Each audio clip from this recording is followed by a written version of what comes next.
Hola, buenas tardes a todos. Una nueva tarde del GRAP que creo que va a ser muy interesante. Nos va a deportar, yo creo que unas ponencias muy interesantes.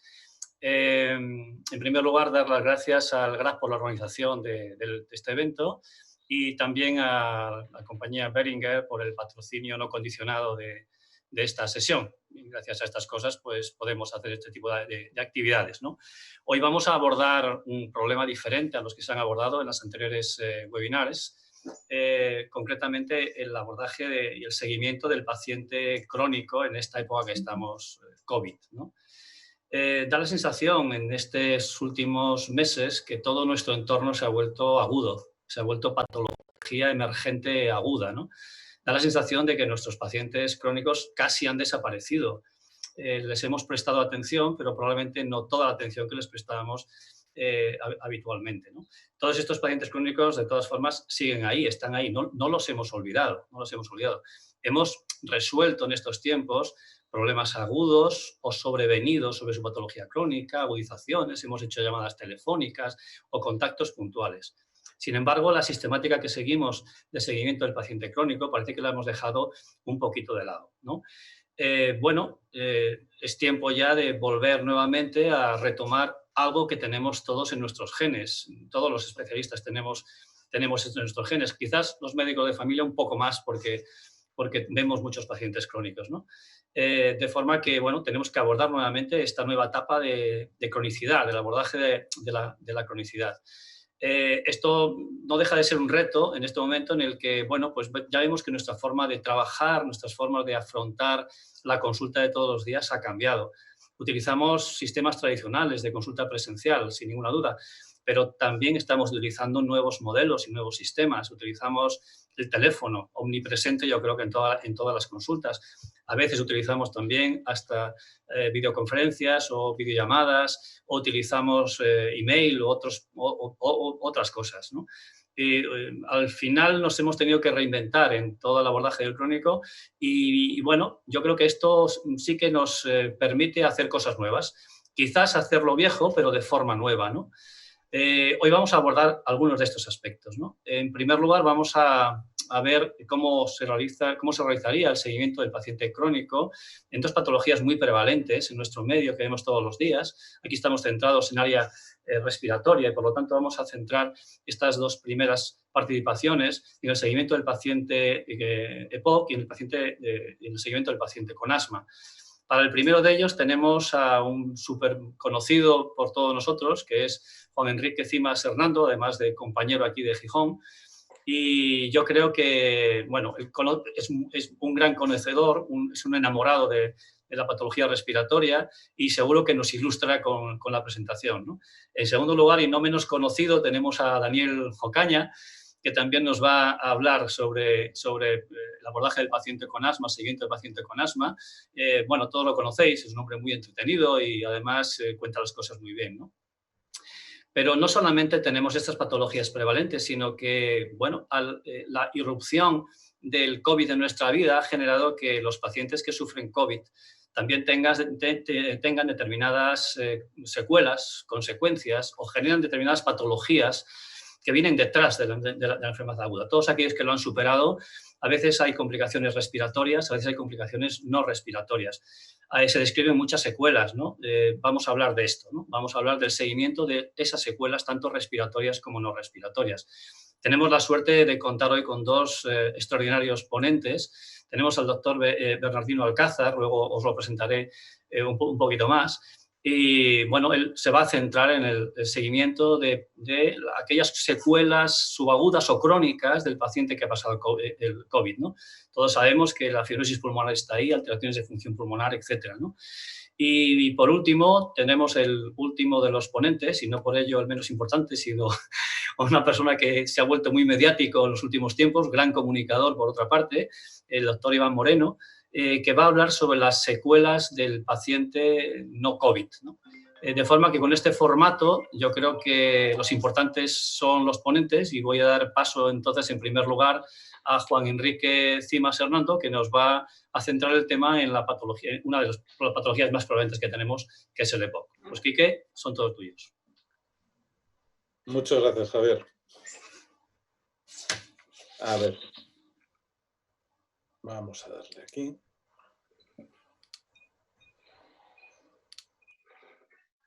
Preparo esto y vamos allá.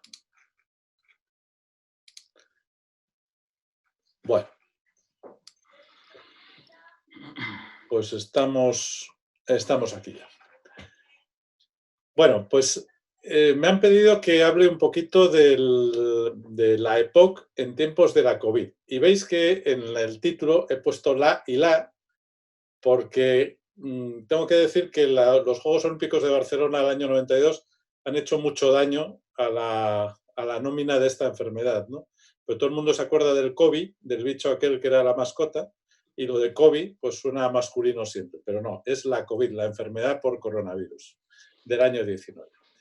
Bien, pues establecido el rango femenino tanto de la EPOC como de la COVID, me oiréis decir el COVID varias veces porque se nos sale a todos. Vamos a hablar entonces del gran protagonista de toda esta última temporada, que es este bicho que tenemos aquí, ¿no? Aquí en esta imagen puesto bonito, pero sobre todo lo que es importante es que cuando nos imaginamos a una persona que es capaz de transmitirnos este virus, nos imaginamos algo así, ¿no? Un monstruo horrible que viene a contagiarnos y, por supuesto, vamos a estar preparados porque se ve claramente quién viene a contagiarnos, ¿no? Y pocas veces pensamos que esa dulce abuelita que nos trae bombones y que viene al centro de salud o viene al hospital tan cariñosa, pues esa dulce abuelita lo que nos está ofreciendo es un plato de coronavirus, ¿no?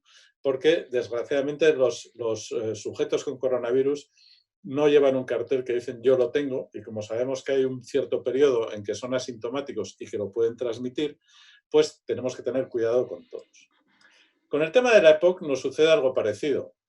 Cuando pensamos en una persona que fuma, nos imaginamos pues algo como este cuadro de Van Gogh, ¿no? Una persona ya muy deteriorada que está fumando, pero no nos imaginamos que determinados pacientes nuestros pueden ser fumadores, como esta dulce abuelita, que se fuma unos puros de aquí te espero. Tenemos que pensar siempre que hay personas que no nos parece que vayan a tener nada de lo que nosotros tenemos en el foco y, sin embargo, están haciendo conductas de riesgo que les hacen pacientes candidatos a prestarles nuestra atención en ese campo. Tenemos que entonces, en tiempos de COVID, tener cuidado con varias cosas. Lo primero es qué pasa con los pacientes que están aislados en su casa, que están confinados y que fuman. Aquí hay varias cosas que han sucedido. Han sucedido, en primer lugar, el virus, evidentemente, que ha hecho que la gente pues, tenga un cierto miedo a las enfermedades respiratorias y inicialmente mucha gente se decidía a dejar de fumar. Bien, lo que ha sucedido con el tabaco, que es nuestro gran enemigo en este caso, pues es que se ha descubierto que en los varios estudios que se han publicado durante esta pandemia y que poco a poco van saliendo a la luz, ha llamado mucho la atención ¿no? La expresión de los famosos receptores de la enzima convertidora de la angiotensina 2 está mucho más desarrollada en pacientes con fumadores y pacientes con EPOC. ¿Esto qué quiere decir? ¿Quiere decir que tienen más riesgo de tener la enfermedad? No, quiere decir, no parece que se demuestre, quiero decir, pero sí significa que van a tener una enfermedad más grave. Esto, que en principio se decía que el tabaco protegía, que el tabaco tenía ciertos beneficios en el tema de la COVID, se ha visto claramente que no, como era esperable, y que lo que tiene es un riesgo incrementado de severidad, de gravedad. Y por lo tanto, estos pacientes conviene que dejen de fumar.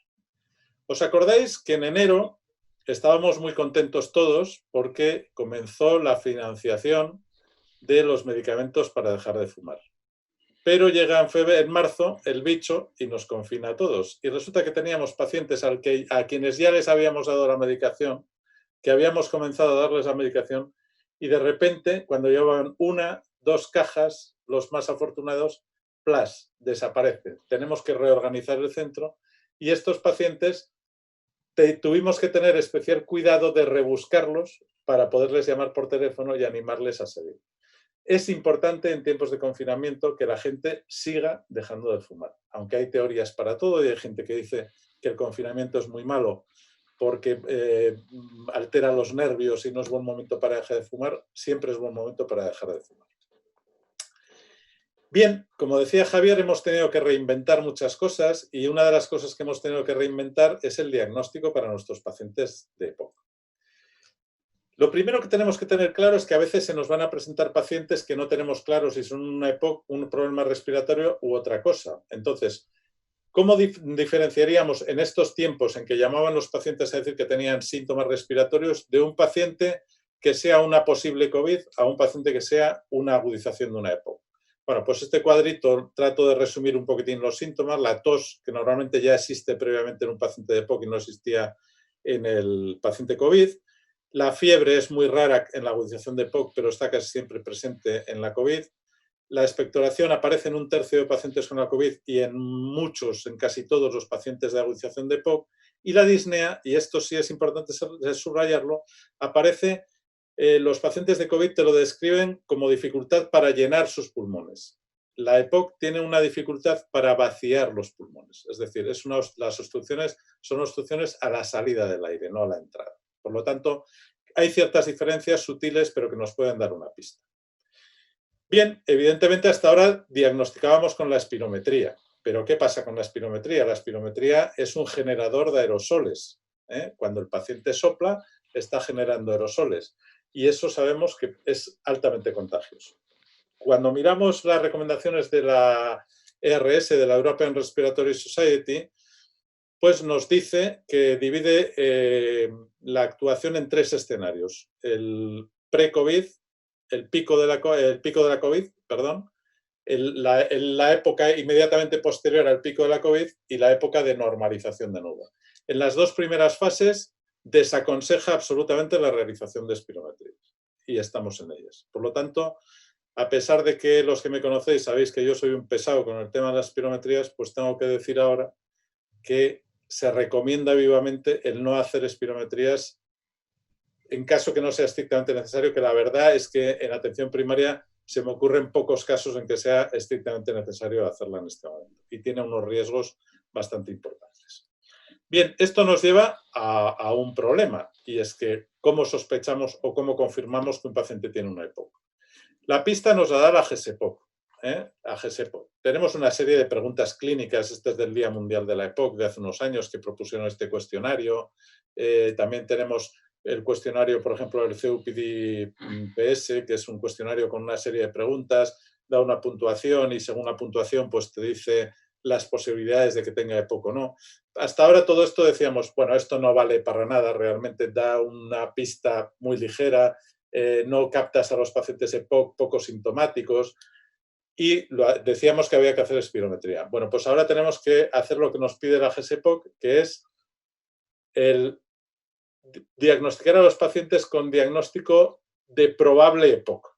No EPOC confirmado, sino probable EPOC. Y cuando podamos hacer las espirometrías ya lo confirmaremos. De momento nos tendríamos que conformar con decir este paciente tiene síntomas compatibles, posiblemente sea una EPOC. Sí conviene recoger en la llamada, en la presencia, hay pacientes que va a haber que ver presencialmente, pero recoger los datos de la escala de disnea de MRC es la más utilizada, es muy sencilla, aunque tiene inconvenientes, pero es la más utilizada, la más fácil de recordar. Y conviene recogerlo porque nos va a dar pistas después a la hora del tratamiento.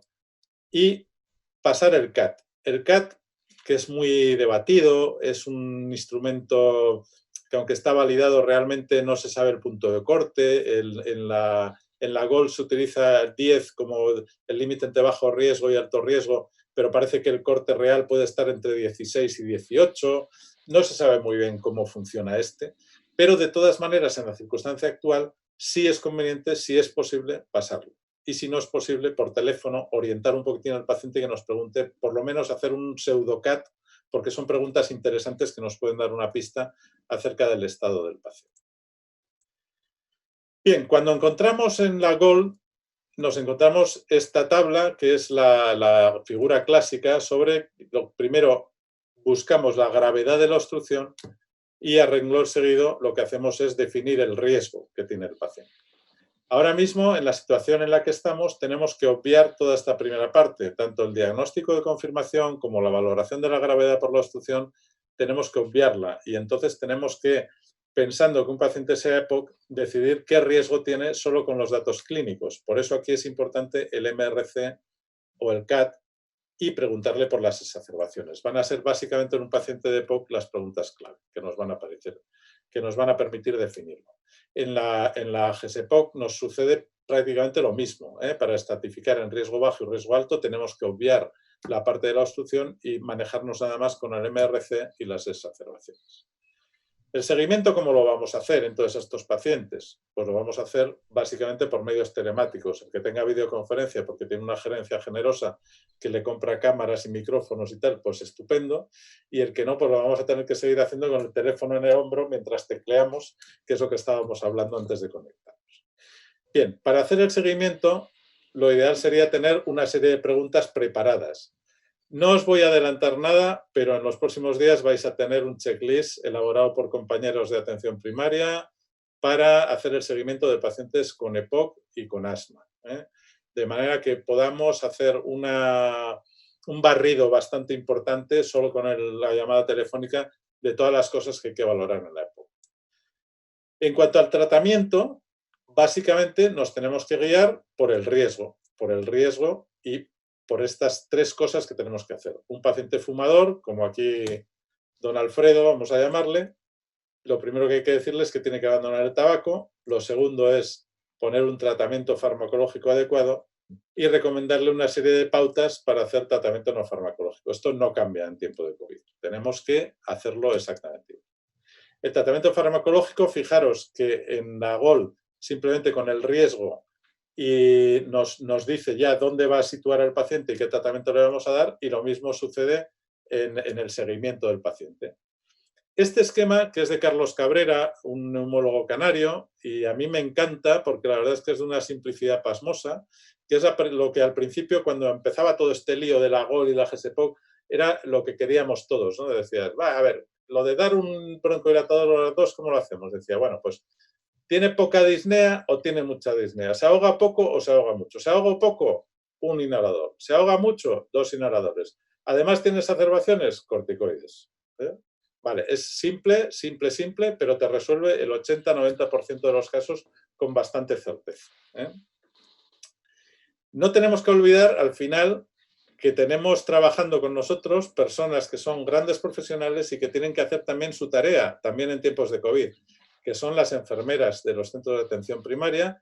Las enfermeras de los centros de salud tienen que seguir haciendo el seguimiento de estos pacientes, seguir comprobando que toman su medicación, que hacen los inhaladores. Es un tema que quizás dé para un webinar otro día, el cómo hacer el control del uso de inhaladores a través del teléfono, porque es algo fantástico. Pero esto es una tarea que tenemos que hacer también y que no podemos olvidar en el centro de salud. De todas maneras, me gustaría acabar simplemente recordando que, sabéis, habréis leído en la prensa, porque ha sido muy comentado, el éxito de Asturias contra la COVID.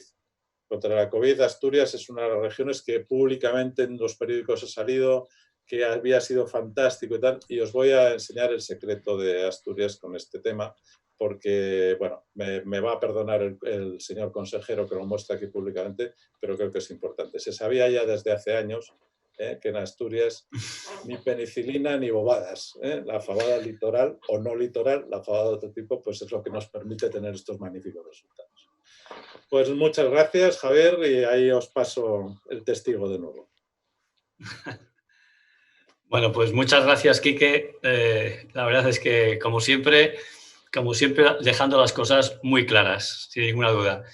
Bueno, luego volveremos en las preguntas con Quique y nos aclarará alguna cosina más. Vamos a dar paso entonces al segundo de nuestros ponentes. Tenemos al doctor... Gracias. Tenemos al doctor Danilo Cañas, médico de familia, trabaja en Algeciras, en Cádiz, y yo creo que nos va a ilustrar también, igual que Quique, en el seguimiento del paciente crónico con asma, en este caso. Daniel, cuando quieras. Muy bien. Muchas gracias, Javier. Muchas gracias, Quique. Siempre aprendiendo. Yo lo llamé para ponernos un poquito en la dinámica de la webinar, porque vamos muy al hilo los dos en cuanto al seguimiento del asma y del EPOC. Es muy común en todo lo que íbamos a comentar y por eso lo quería por un poco también por no repetirnos y y los aspectos que iba a comentar de seguimiento tanto clínico, espirométrico y demás son muy comunes y no voy a incidir en ellos. Sí quería plantearme algo distinto para evitar lo que nos está pasando en estos tiempos, ¿no? De no contar una webinar más, que con el descenso del número de casos de fallecimientos por COVID y con la webinar yo creo que está a punto de superar como causa de muerte la webinar. Y contaros algo distinto y sobre todo plantearme un escenario, no hablar del presente, que ya lo tenemos y tenemos muchísimas excelentes webinars y material sobre el seguimiento agudo del paciente con COVID. Aparte, os aconsejo que veáis el anterior webinar de GRAP, que se hizo una valoración del paciente respiratorio en todas sus vertientes, y la excelente presentación que nos hizo Xavi Flor del manejo del paciente con asma en momento COVID, tanto en la fase aguda como en la post-COVID. Y en cuanto al manejo clínico y diagnóstico, que son las principales variables, y parece que va a ser un futuro muy inmediato, pero ¿qué va a pasar en el seguimiento del paciente? Porque es lo que nos vamos a entender. Tenemos que volver a la nueva normalidad, como yo digo, o a la antigua normalidad, o a la normalidad de siempre, que poco a poco va a ser el escenario y nos tenemos que reconducir hacia él y vamos a salirnos ya de esta etapa, como decías tú, Javier, de este escaso seguimiento por todas las circunstancias que ha habido, tanto por la sobrecarga asistencial nuestra, y también por el confinamiento y la limitación a la accesibilidad del paciente a nuestras consultas, ¿no? Y a la de los compañeros hospitalarios. Entonces, bueno, ¿cómo me planteaba yo los siguientes escenarios? Bueno, lo suyo es hacer una búsqueda de qué es lo que va a haber en la bibliografía, qué se va a publicar en los siguientes meses sobre el COVID. Y bueno, haces una búsqueda, evidentemente no hay nada publicado a partir de mayo del 2020, no hay nada publicado del seguimiento. Con lo cual vamos a tener que ser nosotros los que nos planteemos qué hacer. Voy a plantear una hipótesis personales que creo yo que va a ser. El primer escenario es fácil, que es que el seguimiento del paciente asmático siga siendo como siempre lo hemos hecho, y no creo que esto va a ser una ruptura tampoco, más bien una oportunidad clara en cuanto a tener opciones de mejorar en la atención a nuestros pacientes respiratorios. Tenemos excelentes guías que nos dicen de práctica clínica cómo hacer el diagnóstico, el seguimiento y el tratamiento de nuestros pacientes. Tenemos la GINA, la GEMA, y también está en puertas, os invito que al final de mes vamos a presentar en estos mismas tardes de GRAP la guía Asma GRAP, que es una guía de seguimiento del asma hecha por y para atención primaria, que va a ser otra herramienta, creo que bastante útil para el seguimiento de nuestros pacientes y de referencia. Ahí yo creo que tenemos bastante todo hecho y creo que no tenemos que romper eso, exacto, como dice Quique, de ajustarnos en cuanto a las necesidades que tenemos, limitaciones en cuanto al manejo de técnica, pero habrá que reinventarse, ¿no? Lo que tú decías, yo un compañero que utiliza el vídeo para comprobar la técnica inhalatoria, para que no venga el paciente, graba el vídeo, el nieto, el que sea, aunque sea un paciente mayor, y se los manda en el vídeo y le vale muy bien al paciente para verse a él cómo lo hace mal, ¿no? Pues mira, pues tienes una técnica que son herramientas que vamos a poder tener en un futuro. ¿Cómo se nos abre la atención al paciente? Bueno, pues ha llegado para quedarse, aquí nos lo dice Elena Muñoz, como el teléfono viene yo creo que es un escenario actual y que está para quedarse. Hace una excelente revisión que nos dice cuáles son las ventajas, inconvenientes, porque antes de conectar en directo comentábamos las dificultades y las ventajas que también nos aporta el seguimiento telefónico. Y bueno, aquí nos las comenta, los pasos para realizar la consulta de calidad y los elementos a tener en cuenta. O sea, una revisión muy breve y que os pongo aquí el vídeo para que lo descarguéis, y creo que es una herramienta que tenemos que empezar a manejar cuando ya tengamos también las videoconferencias para poder usarlo, y otras que comentaré a otras, que son herramientas que yo propongo para un futuro que espero que sea lo más inmediato posible. En cuanto al seguimiento concreto, tenemos la opción telefónica que nos abre muchos campos. Uno de ellos también sería, como ha pasado con el paciente COVID, que nuestra herramienta digital del sistema de salud nuestro nos ofrezca un checklist igual que el que vamos a hacer nosotros. Como ha comentado Quique, vamos a hacer un checklist para que con un abordaje telefónico, telemático, tengamos unos puntos para un guión estructurado que sea lo más simple posible para que sea factible realizarlo en una consulta telefónica, y que no haga un cribado del paciente y que nos lo clasifique según la gravedad y el grado de control, y nos dé distintos escenarios para visita presencial, para un seguimiento más tiempo o menos tiempo de ese mismo paciente. Tenemos la opción, como pasa con COVID, de que el mismo aplicación informática nos dé este tipo de ayudas para un seguimiento en el que a base de checks, aunque el paciente esté más o menos vinculado, te permite que sea mucho más dinámica y fácil la consulta, y que tampoco no se te pase nada, y que a la par quede registrado directamente en el sistema, ¿no? Incluso él mismo te podría ir generando perfectamente los tiempos de seguimiento y luego a nivel hospitalario, con el uso compartido que decimos, pues cualquier compañero nuestro que tuviera ese paciente tendría visualmente qué grado de control tenía, tanto sea a nivel de enfermería, un compañero de urgencias o nuestro compañero Nino que lo viera en el hospital por su seguimiento. Entonces, yo creo que son herramientas que están ahí y que tenemos que un poquito las sociedades y nosotros mismos empujar un poquito para empezar a utilizarlo, que esto es una realidad, porque las herramientas están ahí, solamente hay que redefinirse un poquito y la COVID nos va a hacer quizás precipitar que esto sea así. Hay muchas aplicaciones también que no tenemos que llamar al paciente. En este caso sí que es verdad que el paciente asmático tiene una clara ventaja por son edades más tempranas, un paciente más acostumbrado a no necesitar una visita presencial, a manejar mejor las tecnologías y hay muchas herramientas de manejo del paciente en el que puedes hacer un seguimiento y tener la documentación totalmente referida hacia ti, con lo cual nos ahorraría mucho. La herramienta, como he dicho, de asma también. Esto sería una parte proactiva en cuanto al seguimiento, pero lo que creo que más nos va a cambiar la dinámica de atención a nuestros pacientes va a ser que nosotros partimos completamente de nuestra asistencia es puramente a la demanda. Seguimos haciendo una medicina, como yo digo, ambulatoria. O sea, el paciente nos pide cita, deambula hacia nosotros y lo vemos. Pero el que nos pide cita nos ve y el que no nos pide cita no nos ve. Entonces, hacemos una asistencia a la demanda, una demanda asistencial. Si el paciente la demanda, lo vemos y si no, no. ¿Qué ocurre con esto? Que priva mucho de la universalidad del acceso y, de hecho, muchas veces vemos más al paciente que más recursos tiene o más conciencia de enfermedad y menos al que más lo necesita. De hecho, todos sabemos que el paciente que no viene, evidentemente, nos faltaría menos, tiene peor control, peor tratamiento, peor conciencia de enfermedad, peor técnica inhalatoria y muchas veces son estos, igual que en otras enfermedades como cardiovasculares y demás, los que peores resultados tienen, visitas a urgencias y muchas más complicaciones. Entonces, yo creo que nos permite este acceso telemático al paciente, pegar este salto buscando esa equidad, esta justicia distributiva, de acceder a todos nuestros pacientes y no solamente al que lo necesita, precisamente muchas veces eso, que al que más lo necesita, al que menos atención sanitaria le prestamos.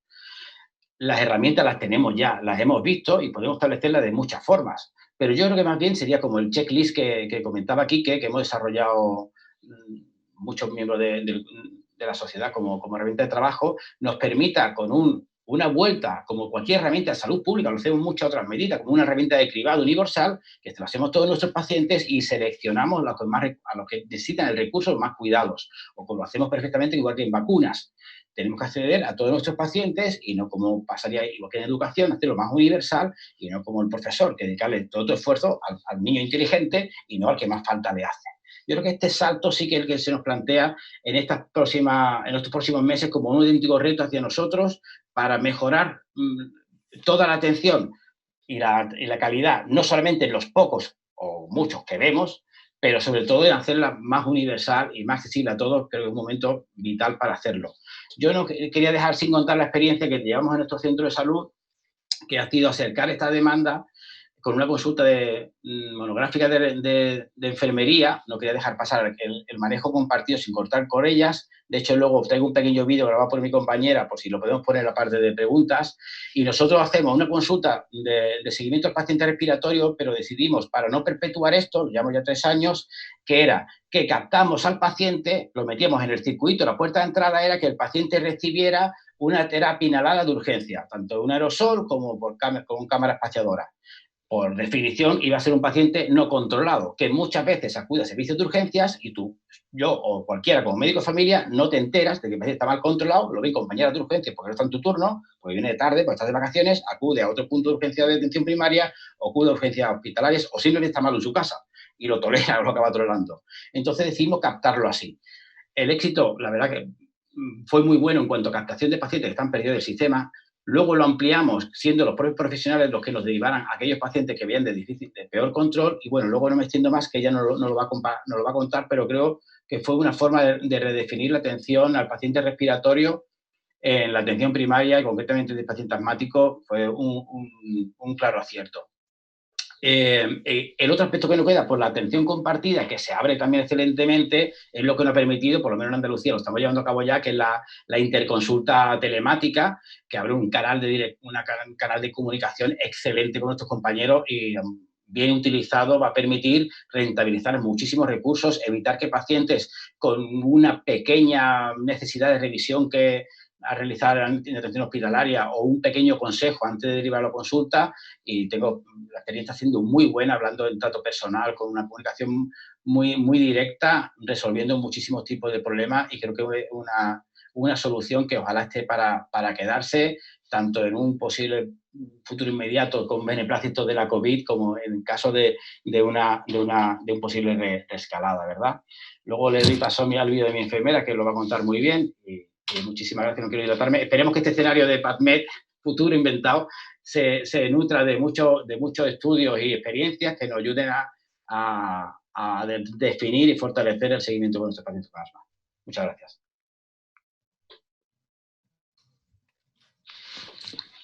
Muchísimas gracias, Daniel, por esa interesantísima aportación, mezclando como regreso al futuro, ¿no? Presente y futuro, ¿eh? Que está bien que dar esa visión del futuro de qué es lo que vamos a tener ahí delante, ¿no? Bueno, vamos a cambiar un poquitín de registro y vamos a ir con otros dos especialistas. En primer lugar, vamos a contar con Bernardino Alcázar, es neumólogo del Hospital de Alta Resolución de Loja, en Granada, y va a centrar un poco el tema en el seguimiento de las secuelas, digamos, subagudas o crónicas del paciente que ha pasado un post-COVID. Creo que esto va a ser un tema, vamos a tener pacientes de esos en la consulta y seguro que tenemos muchas dudas y nos va a ayudar un poco a resolverlas. Pues Bernardino, cuando desees. Muy bien, muchas gracias, Javier.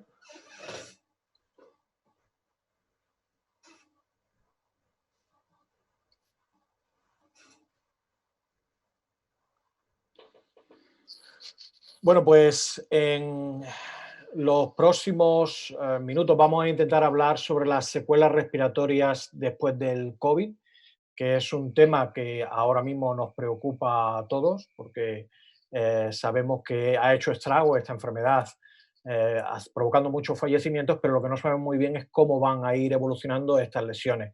Sí que debería decir que he puesto además la fecha del día de hoy, 2 de junio, para que quede claro que es a día de hoy lo que sabemos o lo que creemos que va a pasar y cómo se va a comportar la enfermedad. A lo mejor alguien me pregunta esta misma ponencia dentro de 3 meses y tengo que contar algo distinto, pero no creo que cambie demasiado. Bueno, pues nos encontramos en esta situación. Hemos tenido una fase aguda, donde hemos tenido muchísimos pacientes ingresados, gente en domicilio, etcétera, pero básicamente enfermedades agudas. Como han dicho Dani y Quique, tenemos también todos los pacientes crónicos que están ahí, que algunos los podemos solucionar ahora mismo por teleconsulta, pero que progresivamente vamos a ir también necesitando al menos que alguna vez vengan a la consulta convencional, presencia física. Pero después, como decía, de esta primera ola azul tenemos la ola verde, que son las complicaciones o el paciente con una COVID convaleciente, ¿no? Que ya ha pasado la COVID y en el que tenemos que saber exactamente cómo se ha quedado ese pulmón y prevenir complicaciones que pudieran venir en el futuro.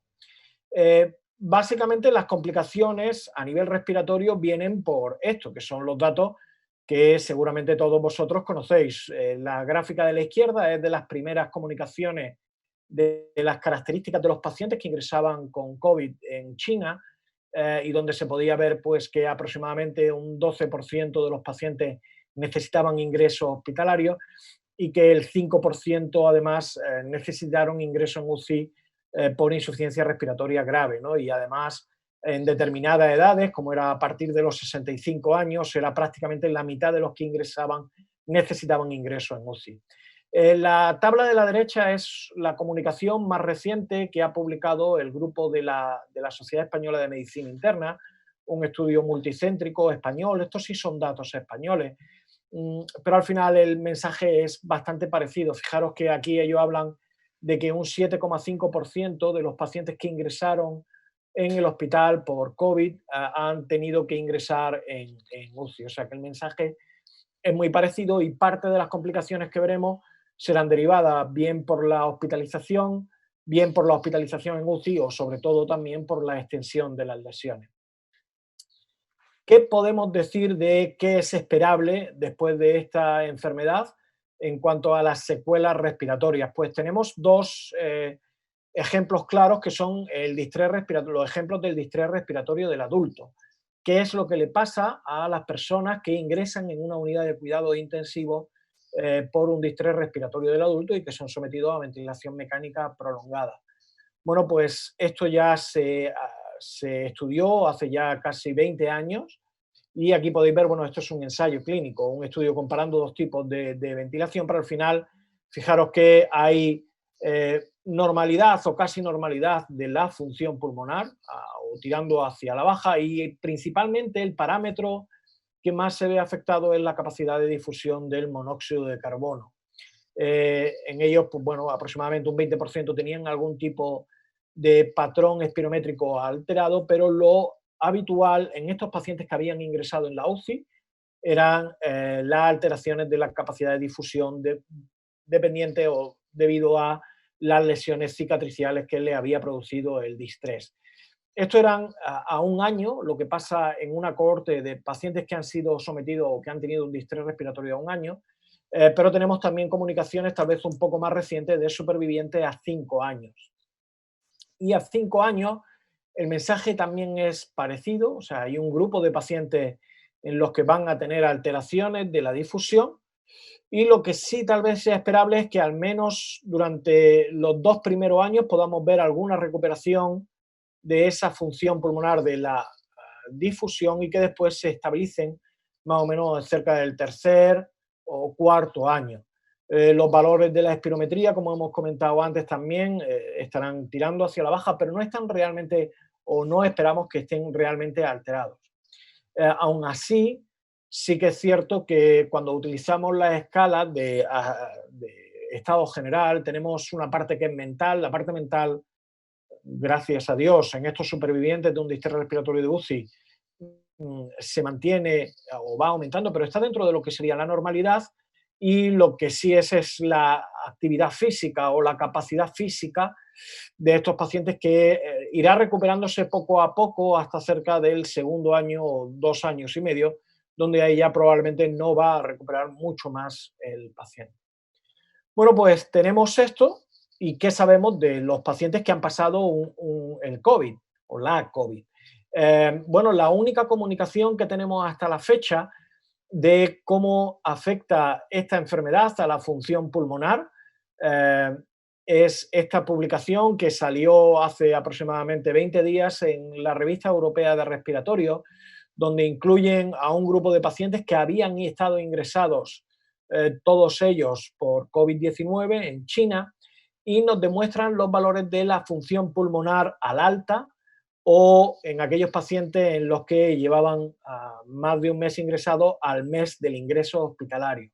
Es la única comunicación, hasta donde yo sé, de la función pulmonar y lo que podemos ver es que, bueno, como era esperable y como hablábamos antes, hay un porcentaje de pacientes que tendrán alguna alteración ventilatoria, siendo más frecuente, bueno, no parece que haya diferencias, perdón, mejor dicho, entre la enfermedad leve, aquellos que tuvieron neumonía o aquellos que tuvieron neumonía grave, y donde sí se ven muy bien las alteraciones, que además son, si os dais cuenta, prácticamente el mismo mensaje que mandaban los estudios anteriores que comentaba del distrés respiratorio del adulto, es que aproximadamente un tercio de los pacientes, incluso en aquellos que tengan una enfermedad leve o una neumonía que no fuera grave, van a tener alteraciones de la capacidad de difusión y sobre todo aquellas personas que tuvieron una enfermedad grave con infiltrados pulmonares bilaterales, pues prácticamente la totalidad o la gran mayoría, cerca del 85%,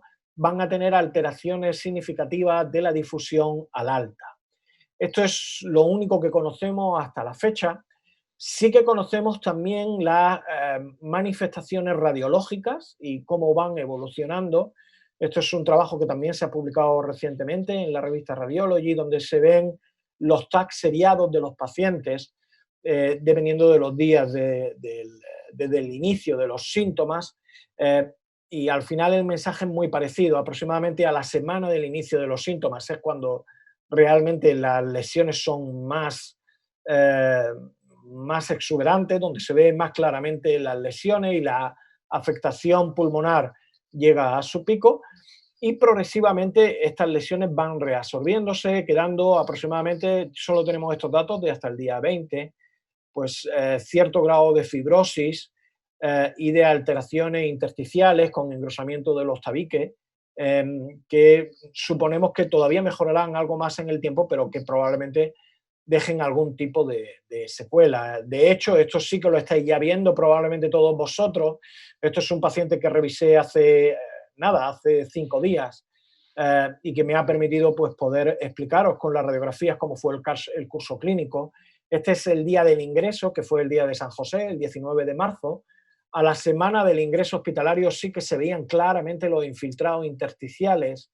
El paciente no ingresó en UCI, solo tuvo insuficiencia respiratoria, pero no fue demasiado grave.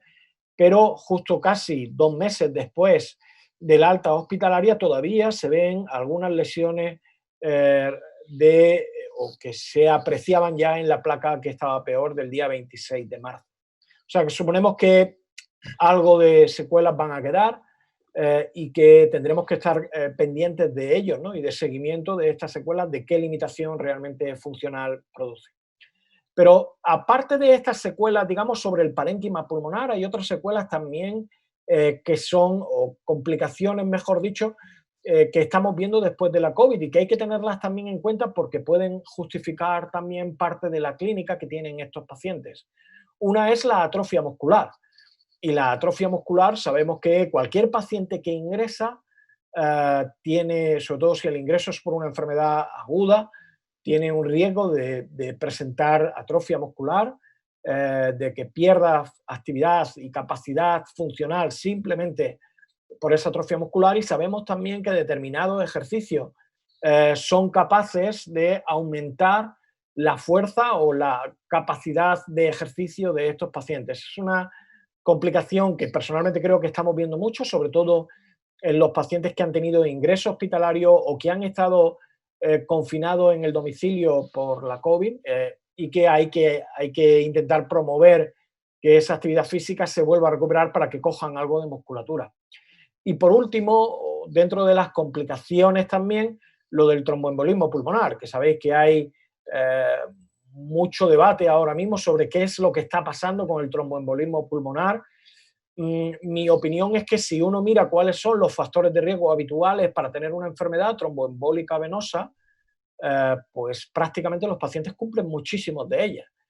Los pacientes han estado con una movilidad reducida, han estado algunos ingresados, algunos han tenido también ingresos hospitalarios o incluso se le han colocado catéteres venosos centrales porque han estado en la UCI, otros han estado en la UCI, como decía, o han estado intubados, con lo cual, salvo en aquellos casos en los que el paciente ha recibido una terapia hormonal o ha tenido un tratamiento con quimioterapia, lo más normal es pensar que ya per se, por un ingreso hospitalario por la COVID-19, aumentará mucho el riesgo de tener una enfermedad tromboembólica venosa y por tanto hay que estar pendientes de ello, aplicar la profilaxis hasta que estemos bien seguros de que el paciente realmente se está moviendo y que tiene una capacidad ya recogida.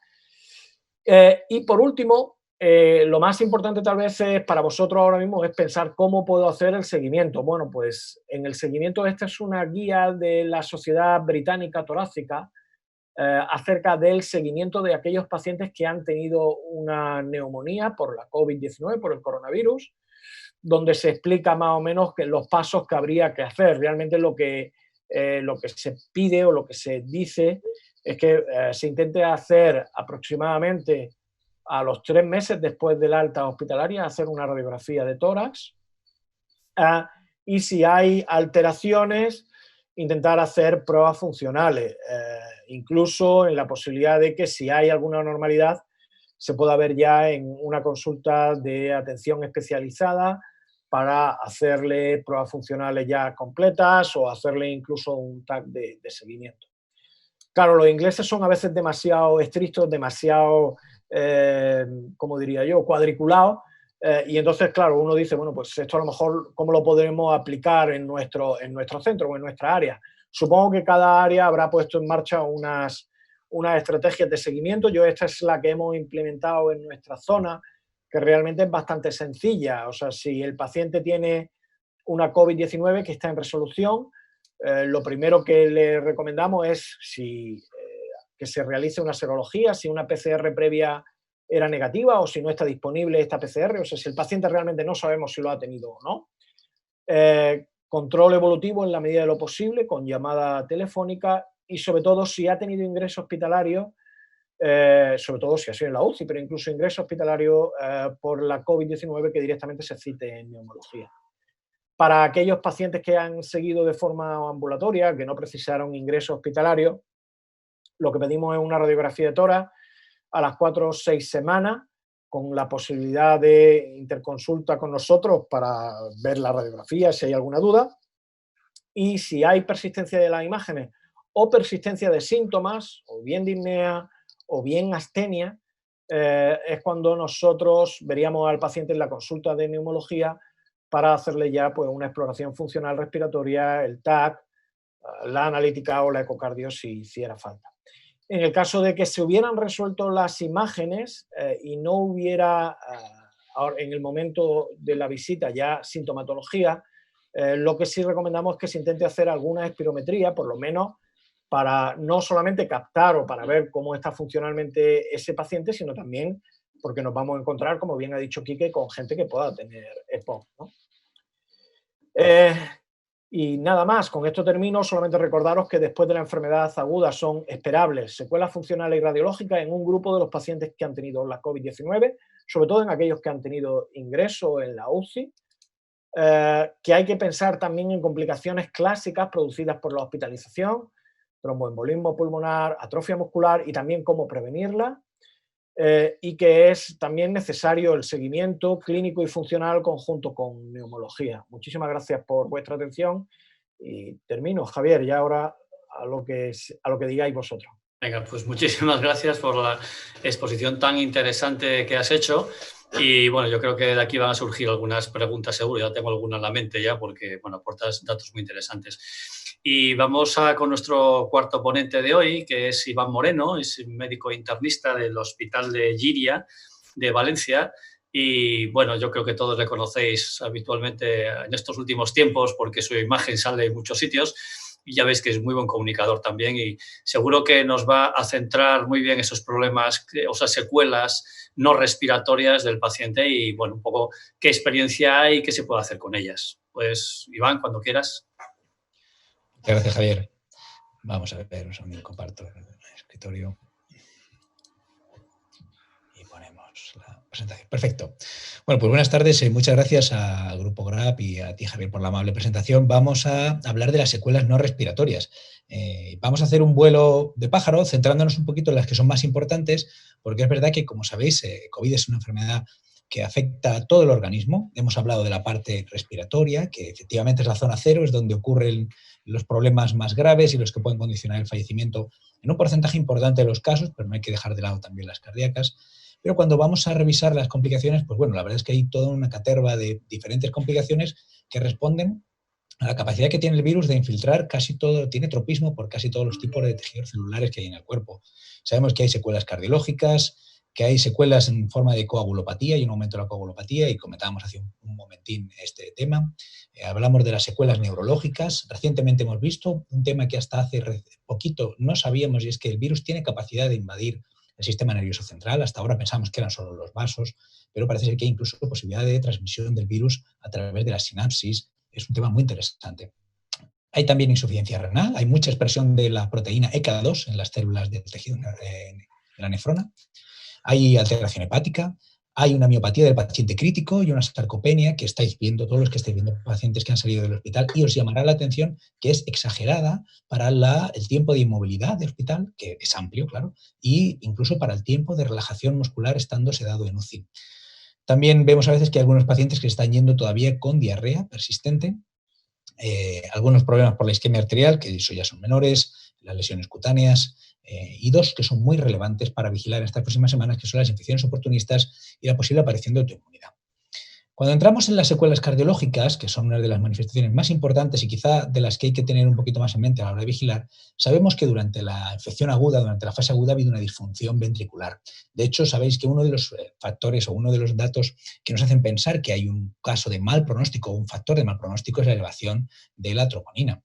La elevación de la troponina ocurre por dos motivos fundamentales. Uno, porque hay una isquemia cardíaca, que habitualmente lo sospechamos a partir de 2 veces por encima del nivel superior de la troponina, y lo otro es una sobrecarga de ventrículo derecho por esa gran inflamación, esa resistencia vascular, esa microtrombosis que ocurría en el pulmón. De cualquiera de las formas nos habla de una miocardiopatía por sobrecarga, incluso un posible TEP asociado.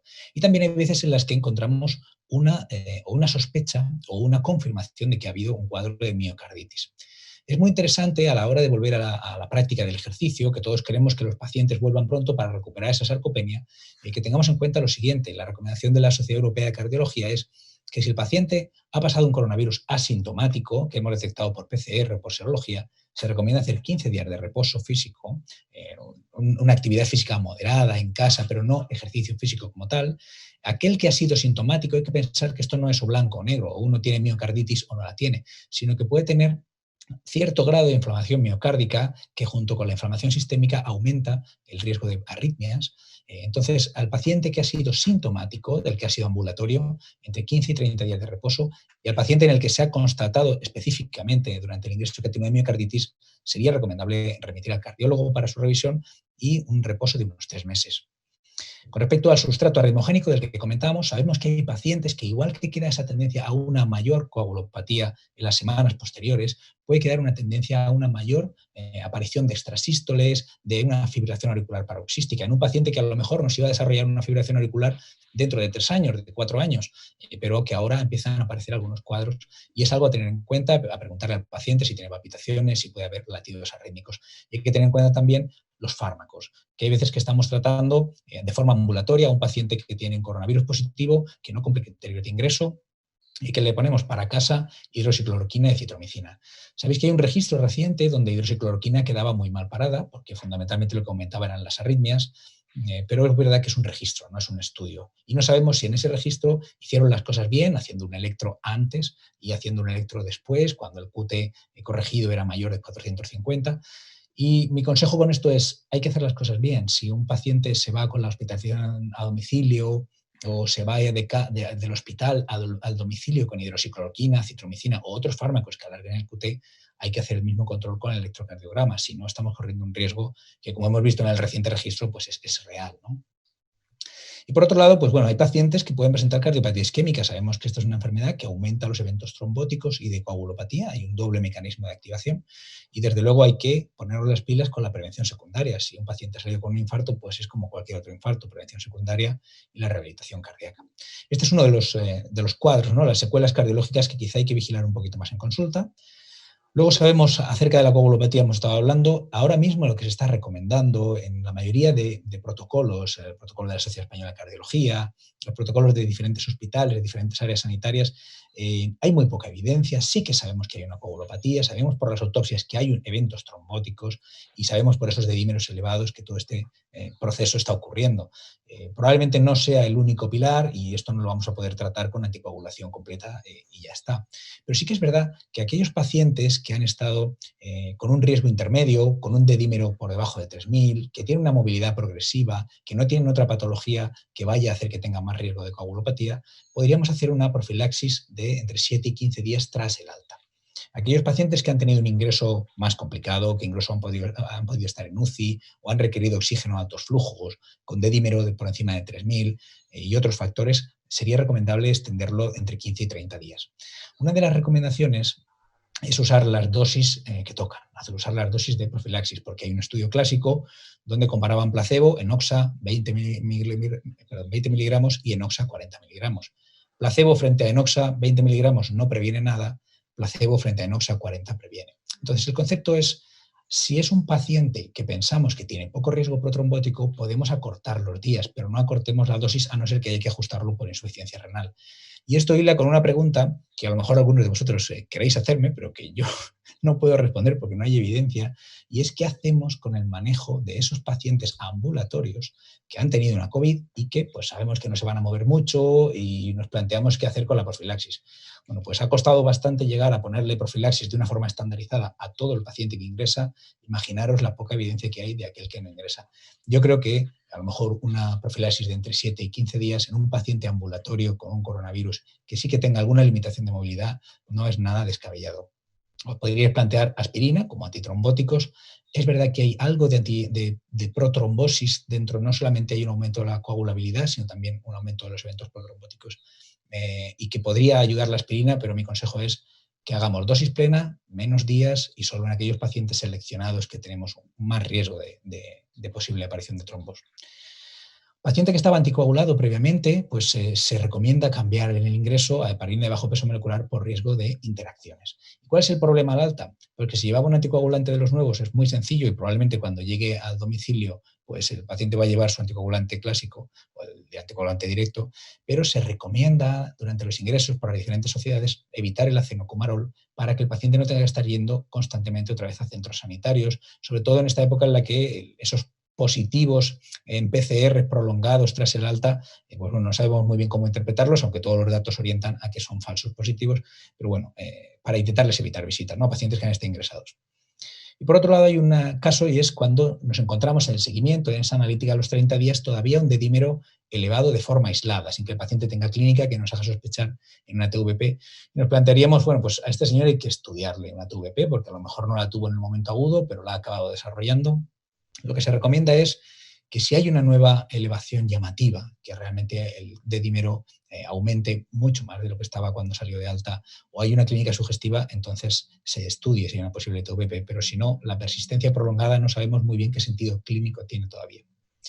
Sabemos que hay secuelas neurológicas, está claro, el ictus, que era uno de los primeros que conocimos y que bueno, pues tiene sus secuelas.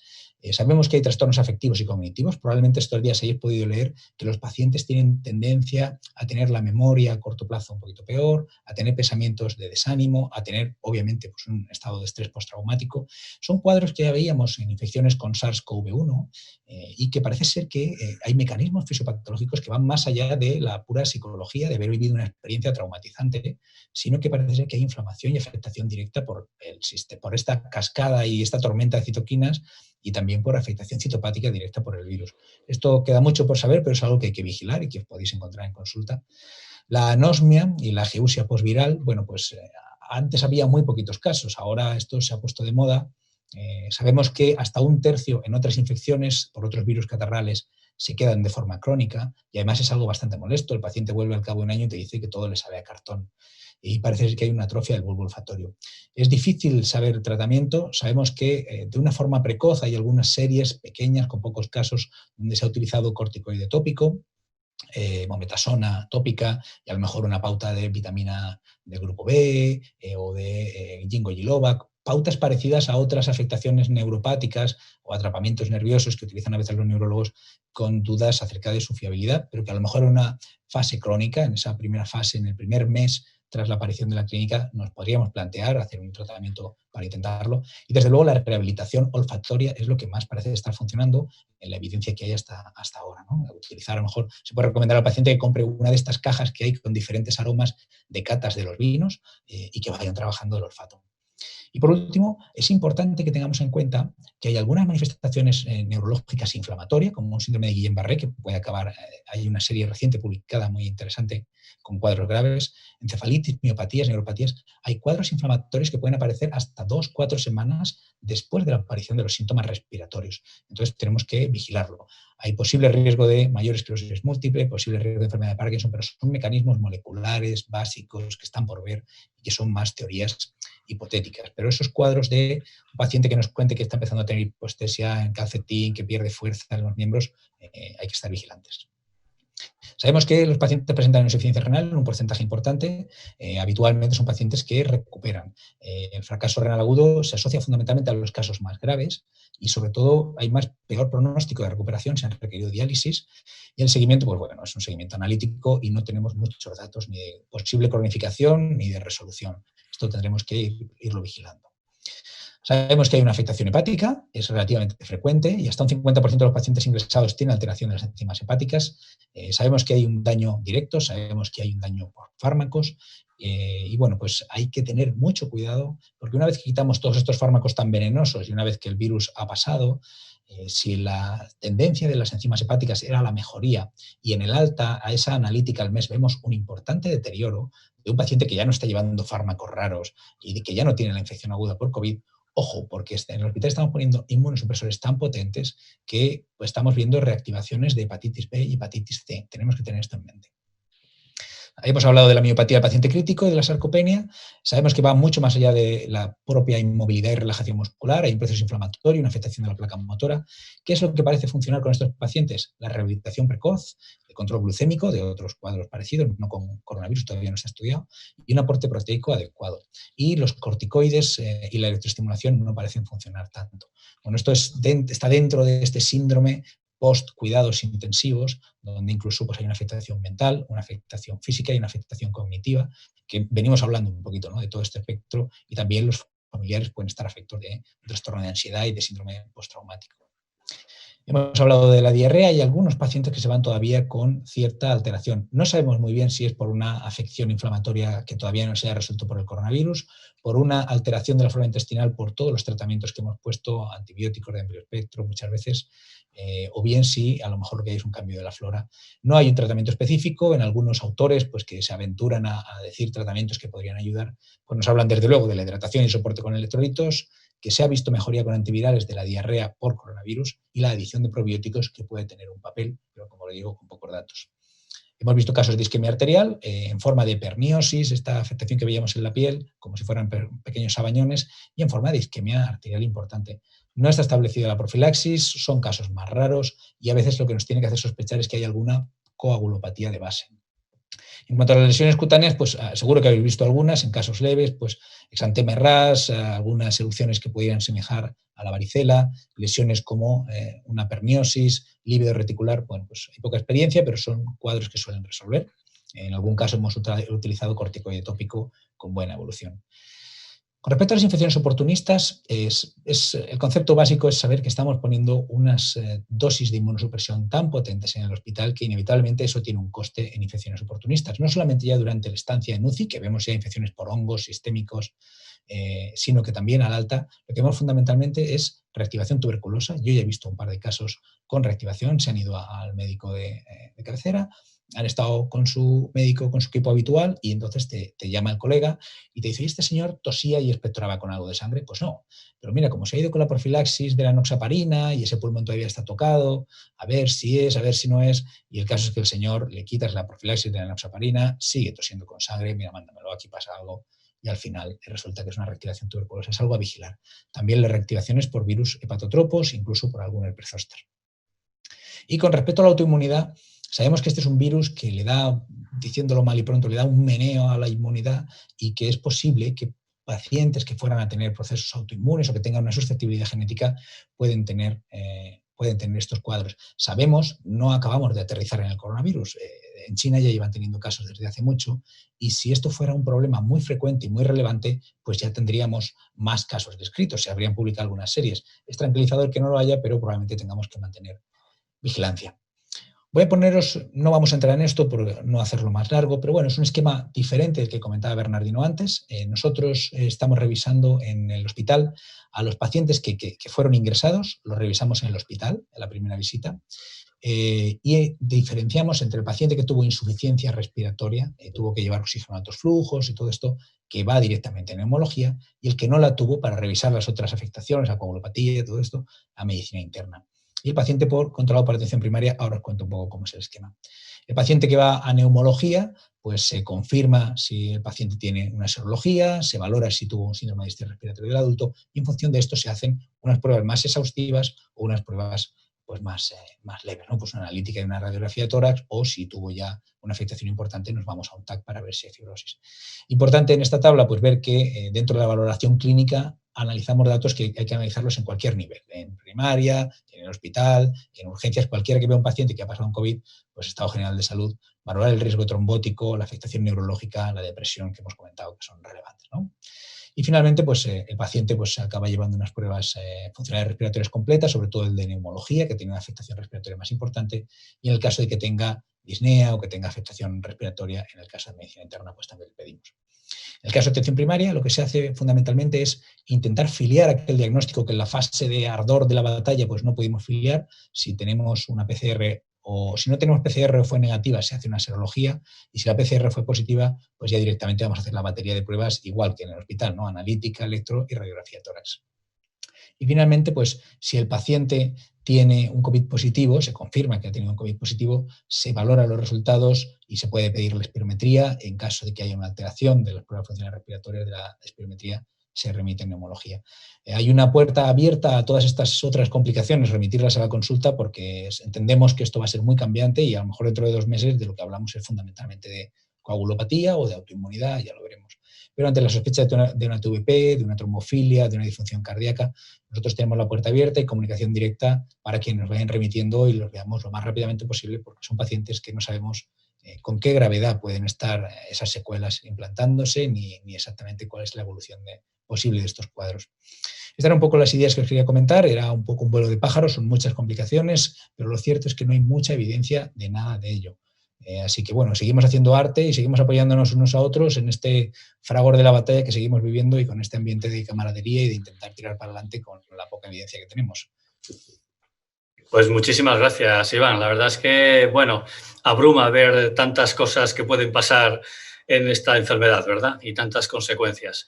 Bueno, yo creo que las cosas más o menos las tenemos medio claras, oscuras, digamos, ¿vale? Pero esto nos da pie para contar cosas y para preguntar cosas. Han salido, bueno, están llegando preguntas por parte de muchos compañeros y, bueno, vamos a ir resumiendo algunas de las preguntas, ¿no? Yo creo que una de las cosas que habéis dicho en varias de las presentaciones, incluso tú, Iván, ahora mismo, es que la espirometría probablemente sea una herramienta a utilizar, ¿no?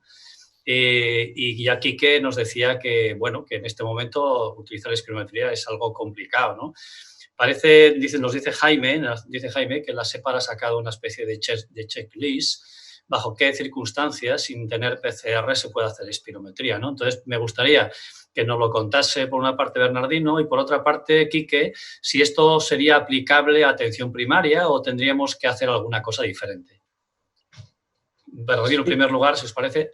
Sí, Javier, la SEPAR sacó la semana pasada unas recomendaciones, era el área de enfermería junto con gente de técnicas de función pulmonar, acerca de recomendaciones a la hora de realizar pruebas de exploración funcional respiratoria, diciendo qué pruebas se pueden hacer, porque además es un problema serio, sobre todo en los servicios de neumo, a la hora de poder evaluar, porque tenemos que evaluar también a esta gente que ha pasado el COVID. Inicialmente, durante la fase, digamos, de la ola gorda, la parte azul de la gráfica que ponía, se recomendaba solamente hacer espirometría y gasometría en aquellos pacientes en los que fuera imprescindible, porque, por ejemplo, tuvieran un cáncer o tuvieran algo que tuviera que tomarse una decisión muy rápida. En el resto se posponían. Y en este documento de la SEPAR se habla de las distintas fases de desescalada también que ha sacado el gobierno y ponen qué pruebas se pueden hacer en cada momento. Ahora mismo las que se recomiendan que se podrían hacer serían la espirometría y la medición del feno, del óxido nítrico, y también la difusión, ¿vale? Pero sí que recomiendan que el personal que vaya a hacer una espirometría, primero que si se utilicen filtros bacterianos y víricos, y segundo que el personal que vaya a hacer la prueba tiene que ir equipado con equipos de protección, o sea, tiene que ir con mascarilla FFP2, con una pantalla facial, con bata, con guantes, etcétera, y a ser posible en una habitación que esté bien ventilada, o si lo ideal sería que tuviera además presión negativa, que eso es muy raro que una prueba, o sea, una sala de pruebas funcionales respiratorias lo pueda tener.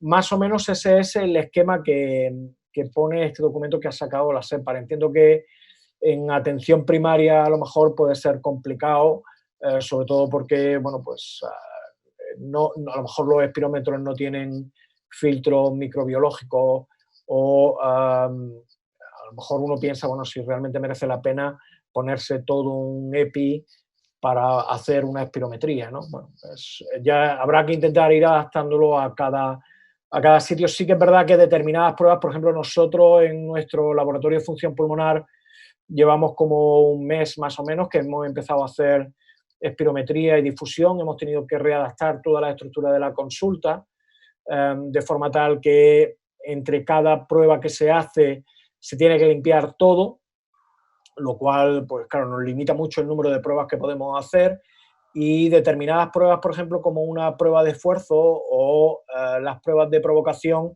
las tenemos que hacer previamente con una PCR el día de antes, llamando al paciente para hacerle una PCR el día de antes. Y entonces, bueno, eso todavía limita mucho más el número de pruebas que se pueden hacer, y es un problema realmente serio ahora. ¿Qué? Bueno, yo aquí creo que hay que diferenciar primero varias cosillas importantes, ¿no? Lo que nos estaba comentando Iván en el seguimiento es el seguimiento de pacientes que ya han pasado una COVID. Es decir, son pacientes que a priori tienen ya anticuerpos, tienen IgG, se supone que son protectores, no se sabe exactamente, pero se supone. Con lo cual habría menos problema en hacer una espirometría de seguimiento. Él nos planteaba en atención primaria sería un paciente a 3 meses del V1, a 3 meses de la primera visita, ¿no? Del primer episodio. Por lo tanto, pacientes en seguimiento que ya han pasado la COVID, podríamos decir que, bueno, que se podría hacer. La segunda diferencia que hay que hacer es un servicio de función pulmonar hospitalario de una espirometría en atención primaria y la utilidad que tienen en cada uno. En un servicio de función pulmonar, aparte de ver pacientes exactamente iguales que los que vemos en primaria, ven otro tipo de pacientes, que son pacientes, como bien decía Nino, pues que tienen un cáncer de pulmón, que están pendientes de trasplante, que están pendientes de otra serie de situaciones que necesitan hacer una serie de pruebas que son imprescindibles para la valoración de lo que van a hacer. Y evidentemente, ante la disyuntiva de hacerlo o no hacerlo, como es importante hacerlo, hay que hacerlo con las salvedades que decía Nino. Es decir, hay que protegerse perfectamente, utilizar un EPI completo, utilizar una sala específica, circunstancias que de ninguna manera tenemos en atención primaria. O sea, estamos ahorrando los EPIs como oro en paño para procesos desde el punto de vista de atención mucho más riesgosos, mucho más peligrosos, y no lo vamos a gastar en una espirometría que realmente la información que nos aporta en este momento. Otra cosa es si tú me lo vienes a preguntar cuando estemos en la nueva normalidad o hace un año en la vieja normalidad. Pues yo me pegaría con quien fuera para decir que hay que hacer la espirometría de atención primaria, pero ahora mismo no. Es decir, ahora mismo no. Como Jaime hace esta pregunta y tira por varias vías, me ha llegado un mensaje al móvil y me ha mandado el cuadro de la ARS diciendo que yo decía mentirijillas. Bueno, efectivamente no cuadra con lo que dice la SEPAR si tú lo planteas así a grosso modo. Yo me gustaría leerte el párrafo de la ARS, las recomendaciones que hace con respecto a las pruebas de función pulmonar. Son 3 niveles. El nivel 1 es la fase pandémica, la fase del pico agudo. El nivel 2 es la fase postpandémica y el nivel 3 sería el de la nueva normalidad. Para el nivel 2, que sería el que estamos ahora y el que se va a prolongar hasta que pasemos ya a la nueva normalidad dichosa, pues dice, en esta fase de prevalencia de la enfermedad, la probabilidad pretest de la infección es menor que en la fase pandémica, pero todavía requiere significativas medidas de seguridad. Así, los procedimientos esenciales de control de infección, las recomendaciones de organización deben permanecer igual que en el nivel 1. Es decir, en esta fase post-pandémica se recomienda seguir con las mismas precauciones que en la fase pandémica. Por lo tanto, ¿cuál es la recomendación? ¿Estoy mintiendo cuando digo que no hay que hacer la espirometría en la fase 2? No, no estoy mintiendo. Estamos hablando de centros de atención primaria. En los servicios de función pulmonar, probablemente ya en la fase pandémica, en alguna circunstancia, tuvieron que hacer alguna espirometría. Pero no es lo que se recomienda para la generalidad, ni para las consultas de atención primaria, ni para las consultas externas, ni para el seguimiento de pacientes que perfectamente permiten el demorar una espirometría para llegar a un diagnóstico de POC o para llegar a un diagnóstico de otro tipo que no requiere inmediatamente una valoración espirométrica.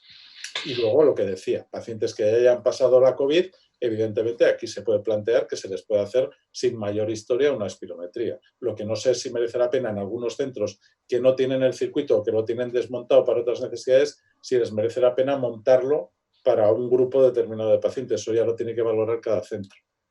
Claro. Bueno, yo creo que está bastante clara un poco la situación, ¿no? Una pregunta para Iván. Has comentado que las complicaciones cardiológicas, miocarditis, insuficiencia cardíaca son frecuentes en estos pacientes.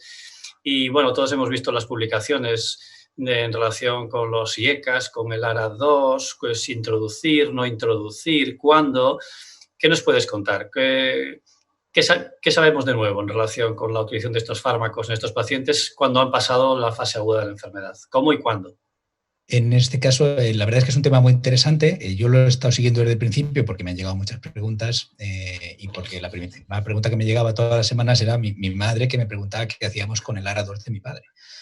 Entonces, bueno, pues es un tema interesante. Hemos visto que fisiopatológicamente podía tener un papel facilitando, pero como siempre decimos, la fisiopatología es un relato que nos permite comprender hasta dónde sabemos, pero la fisiopatología no es medicina basada en la evidencia, es un rango bajo de medicina basada en la evidencia.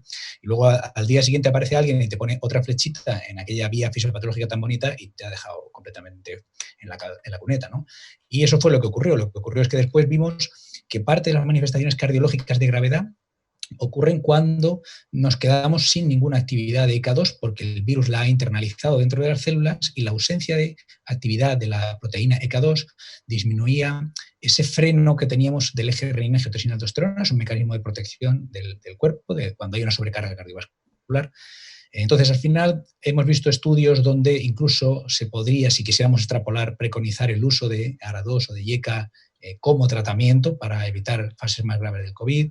Yo, al final, con todo esto y la evidencia que hay a día de hoy, se sigue manteniendo. Yo creo que hicieron una buena recomendación, que es dejar los tratamientos como están. El paciente que está bien controlado con IECA y ARA2, mejor que siga con su IECA y ARA2. No es el momento de andar trasteando con el paciente, controlándolo por teléfono, si las tensiones van bien, si las tensiones van mal, me lo dejo, no me lo dejo. Con toda la tranquilidad, yo pienso que pudiera ser hasta protector. No veo que haya datos que hablen de que sea más deleterio, solamente los fisiopatológicos y un par de cartas al editor. Yo los dejaría como están. Tampoco a un paciente que no esté llevándolo y que esté bien controlado le pondría un IECA o un ARA2 ahora mismo, no lo cambiaría. Pero yo no los tocaría. Perfecto. Bien, yo creo que también está muy claro. Una pregunta para Daniel. Has comentado hace un momento que, bueno, que se va a disponer en breve de un checklist para pasar en la consulta para el seguimiento de los pacientes, ¿no? Y entiendo que los checklists son muy interesantes para los entusiastas de la patología en cuestión, ¿no? En este caso, los entusiastas de la patología respiratoria seguro que cogen el check y lo pasan perfectamente. Pero cuéntale esto a alguien que no sea un entusiasta, ¿vale? Cuéntale esto a alguien que no, bajo tu punto de vista, qué cosas son las muy importantes, teniendo estas herramientas que tenemos, evidentemente, y que son muy útiles, ¿qué cosas para ti son las que tienen más valor desde el punto de vista del seguimiento para determinar si un paciente está bien controlado o mal controlado y cambiar con eso tu actitud terapéutica? ¿Hago algo o no hago nada? Bajo tu punto de vista y de médico experimentado, cuéntaselo esto a alguien que no sea entusiasta del aparato respiratorio. Vale. Mira, es lo principal que nos planteamos cuando decimos el checklist. Si queríamos, muchas veces, como decimos, lo mejor es el enemigo de lo bueno y hacerlo muy completo, muy extenso, y no lo planteamos con la herramienta de cribado. No era pasarle estratificar al paciente con la guía GEMA, ¿sabes? Entonces, es descartar como herramienta de cribado pura que es, no es un fin diagnóstico, sino captar a aquellos pacientes que estuvieran mal controlados, igual que lo decíamos hacer en el seguimiento telefónico de la enfermedad COVID. Era establecer preguntas clínicas, sí, que para lo realizar a cualquier profesional, habitualmente pensamos mucho para enfermería también, que hacen mucho cribado en la atención primaria, y igual que lo hacen en diabetes con el pie diabético, en tensión el paciente anticoagulado, hacerlo con el paciente respiratorio. Entonces, no es crear un estadiaje o valorar un buen control o no, sino más bien es clasificar al paciente y captarlos mal controlados. Ya te digo, nosotros lo hacíamos simplemente con una herramienta clínica como que era de captar a los pacientes que acudían de urgencias mal controlados a una urgencia. Entonces, más bien, yo creo que más bien establecer niveles como en todo de alarma para captarlo y luego hacer un seguimiento más pormenorizado. Por lo demás es fácil. Las preguntas de control de cualquier guía clínica sabemos los síntomas nocturnos, las limitaciones, las exacerbaciones, pero lo veo demasiado extenso para que sea, sobre todo que lleguemos a todos nuestros pacientes, ¿sabes? Porque si no es como lo mismo, yo tengo una consulta especializada, veo 4 a la semana y lo hago muy bien, lo hago todo, pero eso no es el fin. Entonces estoy viendo a una minoría que, bueno, me voy muy feliz a mi casa como entusiasta de la patología respiratoria, pero no es lo que yo busco, no es lo que yo busco ni creo que deberíamos, ¿sabes? Bien, bien. Mi enfermera siguiente lo cuenta mejor, ya que es el único que me ha ajustado el tiempo para dejarla a ella. Pues venga, vamos a meter el vídeo, si os parece, entonces, que yo creo que es un buen momento ahora. Sí, sí. Vamos a ver esta experiencia. Bueno, compi, cuéntanos, que quiero compartir la experiencia tuya de la consulta con los pacientes respiratorios. Pues la experiencia ha sido muy positiva, porque además que a mí me gusta el tema de la consulta respiratoria, pues se veía una serie de circunstancias que tú decías, no puede ser. Entonces, en un principio lo que hacíamos, lo captábamos a través de urgencias, captábamos a los pacientes que venían con mucha demanda de aerosoles, de aerosolterapia. Luego, viendo que se nos escapaba alguno, pues cada médico le dijimos que nos mandara a consulta de respiratorio, pues aquellos pacientes que eran un poquillo difíciles o que había algo que se escapaba. Mal controlado. Entonces, pues me lo citaba en consulta de respiratorio, que tenía una vez a la semana, y ahí pues le hacía el test de adhesión a los inhaladores, un poquito por encima que me contaran, en principio que ellos me contaran qué es lo que hacían. Se traían los inhaladores, porque yo les decía siempre que vinieran sin los inhaladores echados. Entonces, en presencia mía, pues hacían todo, a ver cómo lo hacían.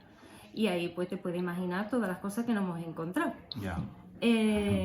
Posteriormente, pues una vez que habíamos tomado contactos y demás, pues le hablaba por encima sobre la alimentación, la actividad física, sobre los ejercicios respiratorios y sobre la vacunación, la importancia, incluso aprovechaba y le ponía la vacuna en ese momento, en ese momento, para que no se nos escapara.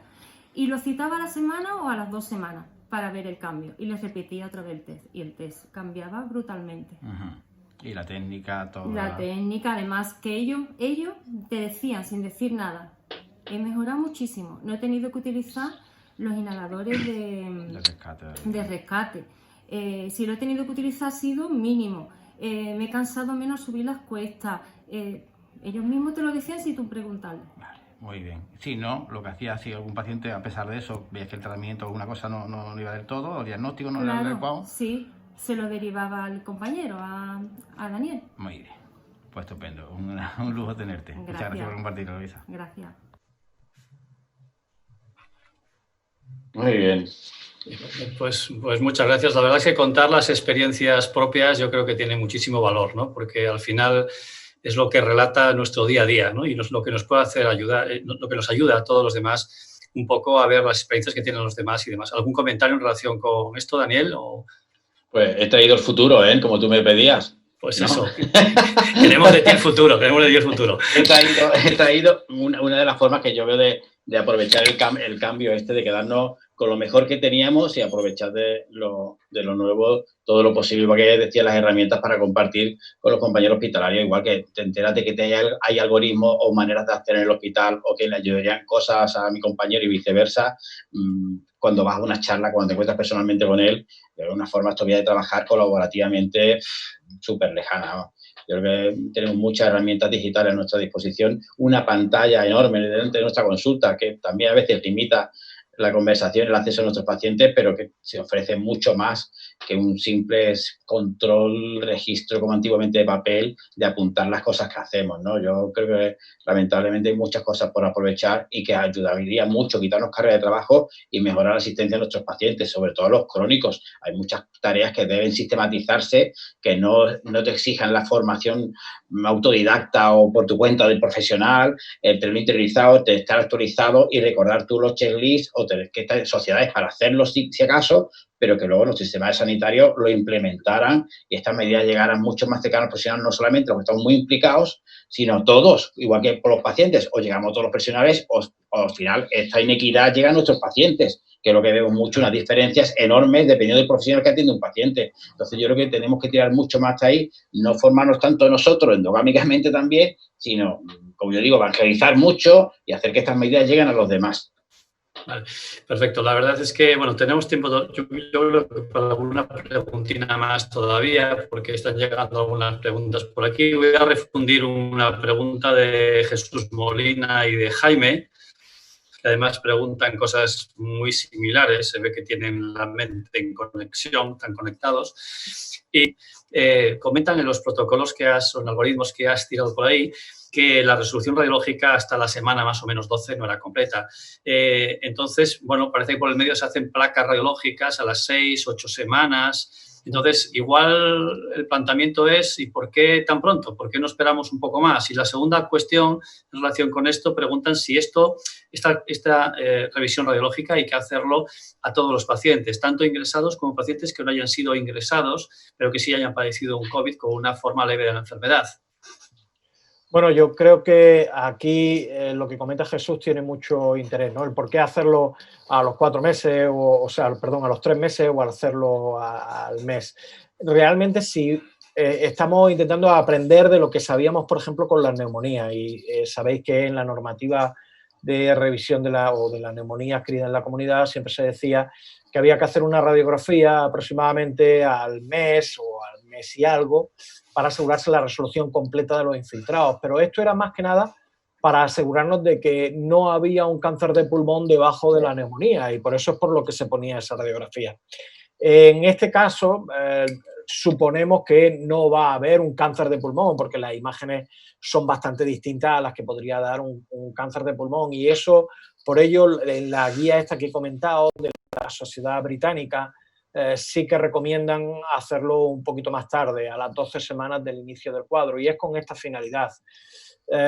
Yo creo que dependiendo de las posibilidades que tenga cada uno, no pasa nada porque le haga una radiografía al mes y que veas después cómo va yendo. Y sí que creo que al menos los casos que se han diagnosticado de forma ambulatoria, en algún momento hay que hacerle una radiografía. Si no se lo puede hacer inmediatamente, sí que convendría, porque bueno, puede ser que haya sido el COVID, o siempre te encuentras cualquier sorpresa, ¿no? Y con que te encuentres una sola sorpresa, como decía yo el otro día, que vi a un paciente que venía por un asma bronquial, él decía que tenía tos y que seguía con el asma y que decía que la tos, que no se le iba, que estaba tomando inhaladores y tal, y dije, bueno, pues mira, espérate un momentito y te hago una radiografía, y te encuentras, pues, aunque fuera un no fumador, con un cáncer de pulmón. Entonces, creo que como mínimo, incluso en los casos que se han tratado de forma ambulatoria, que eran leves, si no se le ha hecho una radiografía en todo el cuadro, creo que debería de tener alguna por lo menos en el seguimiento.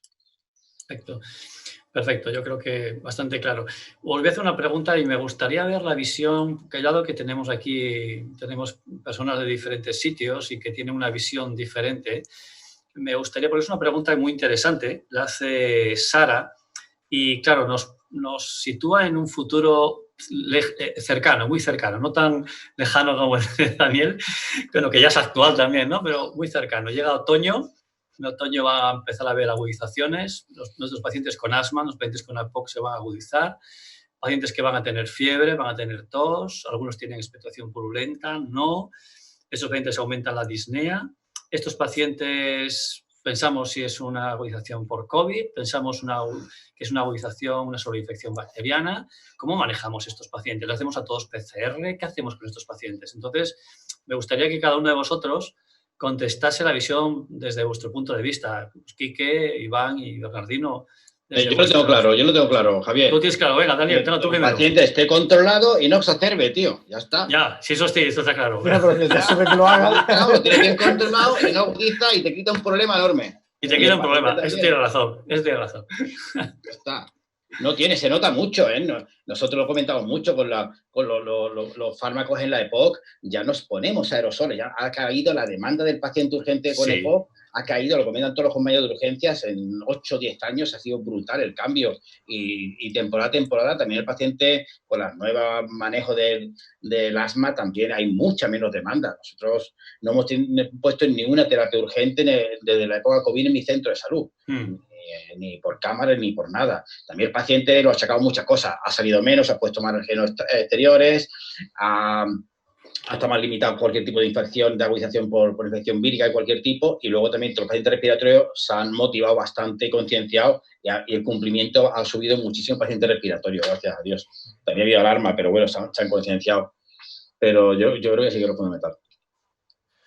Vale, yo si a mí me preguntan, Javier, yo diré que, o sea, en otoño, cuando llegue el otoño y empiecen de verdad los problemas con otros virus circulando y demás, la única solución va a ser hacer el PCR.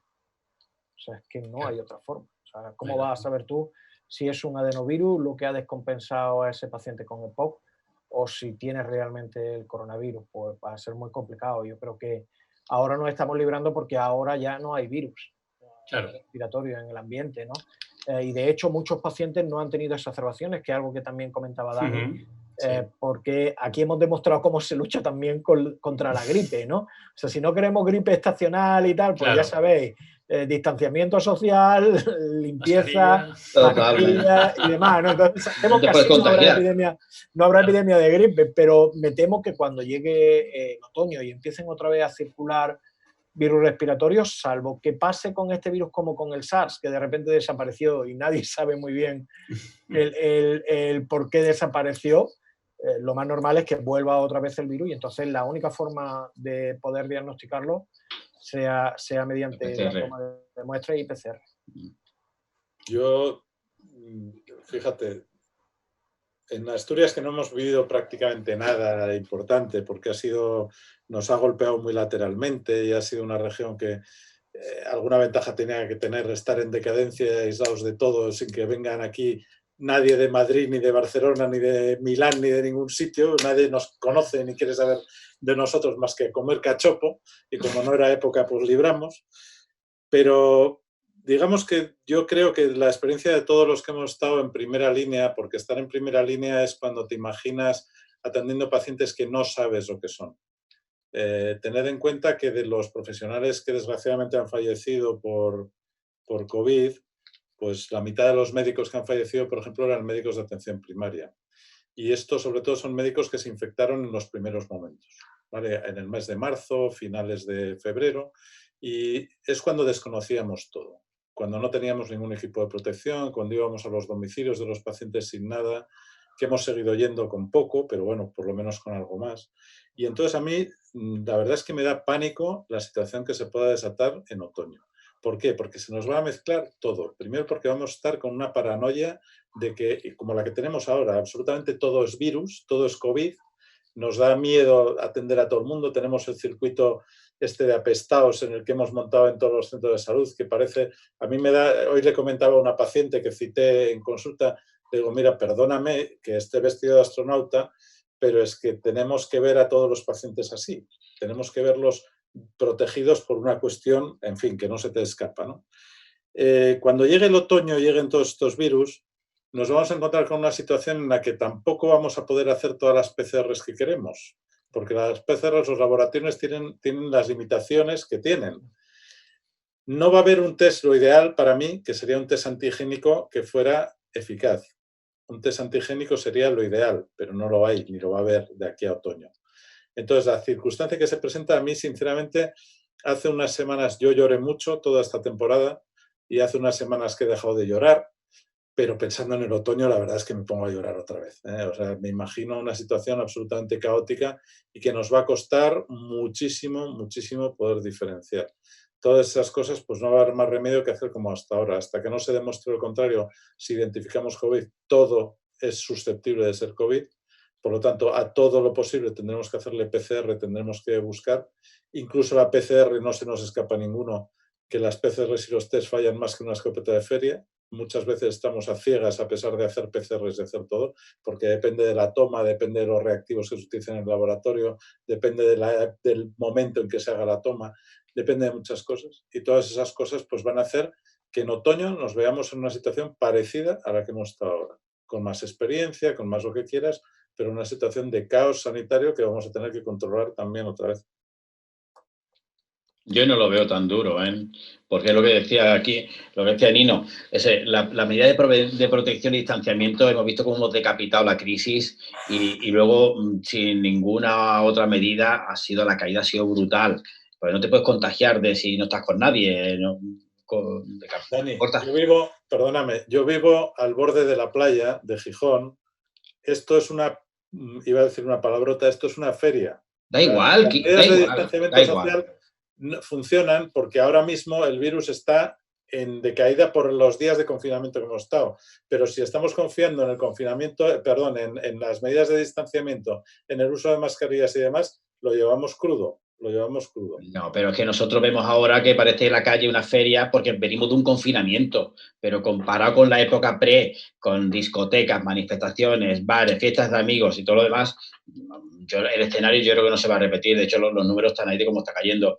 Yo parece que cuando ves 2 personas por la calle juntos, parece que ha bajado el anticristo a la tierra y igual viven juntos, lo que sea, comparado con antes en un bares, los chavalerías, es tremendo de donde partíamos. Entonces ahora nos parece, después del confinamiento, que ve cualquier cosa un bar y las medidas se han extremado mucho. Yo no creo, no sé si pasa como el SARS, pero luego también viene el efecto de la vacuna, que también tendrá que ver ahí la efectividad que tiene, que igual no nos podemos confiar tampoco en ella como con la de la gripe, que seguirá habiendo casos, pero yo confío que el escenario no va a ser igual, y sobre todo las medidas, los errores que se han cometido no se van a volver a cometer. La gente se lo diga o no, vamos a usar uso de los medios de protección y vamos a ver, y luego, si no, que se le va a obligar a la gente. O sea, la desescalada va a ser reescalada si es necesario. Lo tenemos todo clarísimo. La verdad es que, Iván, sí, porque nos faltaba el comentario de Iván. Yo solamente comentar, creo que las piezas de puzzle las habéis puesto encima de la mesa todos y que además pues es muy difícil saber qué va a pasar. Yo creo que hay algunos factores que no conocemos bien, como las coinfecciones, que no hemos podido mirar esta vez porque hemos estado muy, muy superados por la situación y no sabemos cuántos de los pacientes más graves a lo mejor era una coinfección o cuáles. Y creo que hay 2 cosas que son importantes.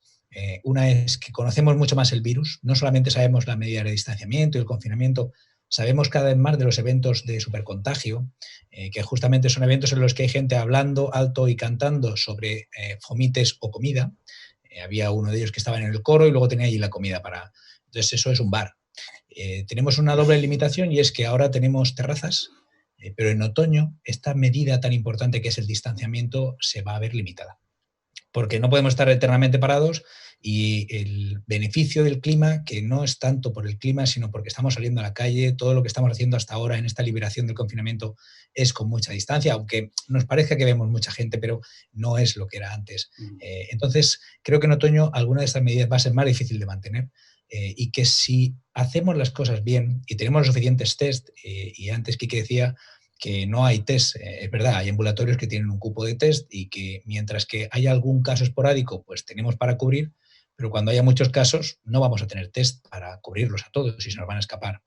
Si hacemos las cosas bien los ciudadanos y si hacemos las cosas bien los profesionales y tenemos suficientes recursos, suficientes PCR, y es algo que deberían de ponerse las pilas porque el otoño está ahí y esto va a pasar, yo creo que no vamos a volver a ver un brote como el que hemos vivido estos meses atrás.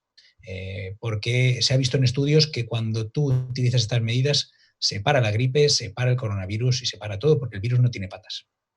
Entonces, sabemos cómo pararlo, lo que no tengo tan claro es que seamos capaces o que queramos seguir haciendo el esfuerzo de pararlo todos estos meses. Desde luego, si no lo hacemos, volveremos a un episodio en otoño dantesco. Y si lo hacemos, pues estaremos todo el rato controlando, pasará el otoño y algunos dirán, ¿veis cómo no iba a pasar nada? Pero como siempre, ¿no? Con la gestión de riesgos es mejor pasarse y que no pase nada que quedarnos cortos. Bueno, pues la verdad es que muchas gracias. Yo creo que ya vamos a ir acabando porque si no cansaremos mucho a los que están ahí detrás. Ya llevamos 1 hora y media más o menos. Pero antes de acabar sí que me gustaría que dejaseis un mensaje cada uno de vosotros en relación a la presentación que habéis hecho. Un mensaje corto de, 15 segundos. Pero son esas cosas que nos llevaremos hoy para la cama para recordar de esta fantástica webinar que hemos estado escuchando y de las presentaciones que habéis hecho, que evidentemente nos han aportado cosas sobre las que reflexionar. Entonces, un pequeño mensaje, 15 segundos en relación a lo que habéis tocado, algo que queréis que nos llevemos todos para nuestra casa hoy. Entonces, si empezamos por el orden de los ponentes, pues Quique, Daniel, Bernardino e Iván. Quique. Bueno, básicamente el mensaje sería que también en época rara hay que controlar a los pacientes crónicos, a los pacientes de EPOC, hay que vigilar que tengan una vida lo más normal posible, que puedan hacer su vida habitualmente y cualquier desviación de esa vida normal nos debe hacer levantar las orejas y pensar que ahí hay algo. Entonces, esto lo podemos hacer con las herramientas que tenemos y que hay que pensar un poquitín en el futuro lo que vamos a poder utilizar para controlar a estos pacientes. Daniel. Yo creo que igual que la patología crónica ha hecho más susceptible a la enfermedad, a la COVID, pero igual que a muchas otras infecciosas y no infecciosas, pensar en la protección que podemos hacer ahora tipo hormiguita, aunque en la fase esta que estamos con poco, trabajar mucho y proteger a nuestros pacientes crónicos, tener lo mejor controlado posible, valorar, por como dice también Iván, la patología infecciosa, el 60% de un estudio de coinfección, del 60% de los pacientes estaban colonizados por neumonía, por neumococo, y que tenemos vacuna para la gripe, que tenemos vacuna para otras infecciones que pueden ser susceptibles y controlar lo mejor posible nuestros pacientes respiratorios y no respiratorios. Yo creo que es lo que nos tenemos que hacer ahora. Bernardino. Bueno, yo diría que los pacientes con COVID pueden tener lesiones o secuelas de este episodio agudo. Sobre todo hay que fijarse mucho en aquellos pacientes que hayan tenido cuadros más graves. Cuanto más afectación del parénquima pulmonar, más posibilidades de que tengan esta secuela. La buena noticia es que tienen todavía 2 años para intentar recuperar lo que haya perdido de capacidad pulmonar y pasado ya ese tiempo seguramente ya esas lesiones se quedarán de por vida. Iván. Yo un mensaje que quería mandar es que creo que a medida que vamos sabiendo más y vamos estando mejor equipados en todos los sitios y mejor organizados, pues vamos siendo menos héroes y más profesionales, que es lo que nos gusta. Y lo que nos gusta es hacer bien nuestro trabajo porque es verdad que marca una diferencia importante. Y en el seguimiento de estas complicaciones, creo que si vigilamos la parte cardiológica, la parte de la coagulopatía, que estén bien protegidos, vigilar la parte neurológica, pues si apareciera alguna clínica neurológica nueva, y darles apoyo porque por todo esto que han pasado, pues las familias lo han vivido con muchísima agonía. Lo hemos visto en los hospitales y lo habéis visto vosotros en el centro de salud. Y nada, yo creo que entre todos, si lo hacemos bien, pues la cosa irá más o menos bien. Esperemos que no haya otro brote. Pues muchísimas gracias a todos. La verdad es que ha sido una webinar muy interesante y sobre todo la suerte que hemos tenido en esta tarde de hoy de tener 4 comunicadores como vosotros. Es un placer, ha sido un gusto. Muchísimas gracias al GRAP por permitirnos salir aquí y nos veremos seguramente en más sitios. Muchas gracias a todos Hasta pronto. Y hasta la siguiente. Hasta pronto, Javier. Saludos a todos. Muchas gracias. Saludos. Hasta luego, familia. Hasta ahora.